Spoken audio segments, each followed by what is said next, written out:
In this lecture, we will talk about how consumers make purchasing decisions and try to understand what goes in their heads in the different stages of the purchasing decision.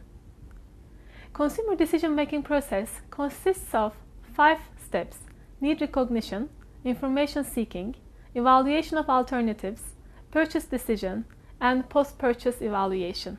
The first step involves a consumer who recognizes that he or she needs something. Need recognition is the most important step in the buying process, because if there is no need, there is no purchase. Recognition occurs when there is a gap between the consumer's actual situation and the ideal or desired situation. Need is the trigger of the buying decision. It can be a physical need or want, such as thirst or hunger, or a consumer may just run out of stock for some specific products. This can be as simple as an empty vinegar bottle. He or she might be unsatisfied with the performance of the product, so look for an alternative. Consumers may just become aware of a product that is better than the one that he or she consumes. I would like to show you 2 ads that intend to establish the need to indulge dogs with treats in a fun way. This ad is actually pointing out the fact that your dog needs or deserves a treat because his life is not always very easy. Please take a look at it. And here is another version of the same ad. Once a need or want is identified, consumers move to the next stage of the process: information search. Consumers start seeking information about the possible solutions to satisfy the need. We might rely on the information stored in the memory. This is called the internal information. This kind of information is already present in our memory, and it comes from previous experiences we had with the product. Internal information is usually sufficient for the purchasing of everyday products. If the brand met our needs in the past, if the experience was good, it's very likely that we will buy the same brand again. With internal search, brand awareness and brand equity are very important. If a consumer is not aware of a brand, then a brand will not be considered as a purchase option unless the consumer makes some external search and finds out about it. When we feel like we do not have enough information, we look for other sources. This is called external information. External information on a product or a brand is received first from friends or family. Then we rely on reviews from other consumers and from the press. And of course, we look at the official business sources such as an advertising. We usually do external search when we are not happy with the last purchase experience and we want to try another brand or product. When it is a high involvement, in other words, an important decision product, then we might feel like we need more information. Additionally, when we would like to purchase a socially visible product such as a car, we may want to make sure that people approve or be impressed with our purchase decision. Please be aware that during the decision-making process, consumers usually pay more attention to the internal information and the information that they can get from friends and family or other consumers. It is because such information is judged more objective than an advertising or a commercial brochure of the product. By gathering information, consumers learn about competing brands and features.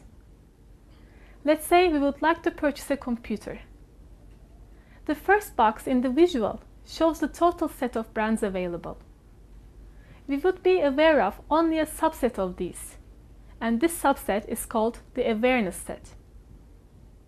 Only some of the alternatives within the awareness set will meet our initial buying criteria and will be included into the consideration set. As we gather more information and weigh the importance of different criteria, importance of different features that are important for our decision, just a few options remain and form the choice set. Finally, we make our final selection from this choice set. If marketers can successfully identify the hierarchy and importance of product attributes that affect consumer decision-making, they may emphasize such attributes and influence how consumers form these subsets. Once we make the decision to buy a specific product, the purchase step begins. This step requires many additional decisions, such as from whom we will buy the product, from a brick-and-mortar retailer or from an online retailer. How many items will we buy? One, or maybe more than one if there is a discount. When will we buy? We will wait for the sales period. And how will we pay? With cash, check, credit, or financing. So many factors within these decisions may intervene between the moment we decide on a specific product and the moment we actually purchase it. Quality of the shopping experience, availability of a promotion, convenient financing options might all influence the decision. For example, we may enter a car dealer to purchase a specific model, but may change our mind in line with the salesperson's recommendations. We may get overwhelmed with different financing options and walk out of the store. Brands need to anticipate such barriers to purchase and minimize them as much as possible. Additionally, I have already mentioned you that in the information seeking step, that consumers gather information from their families and friends.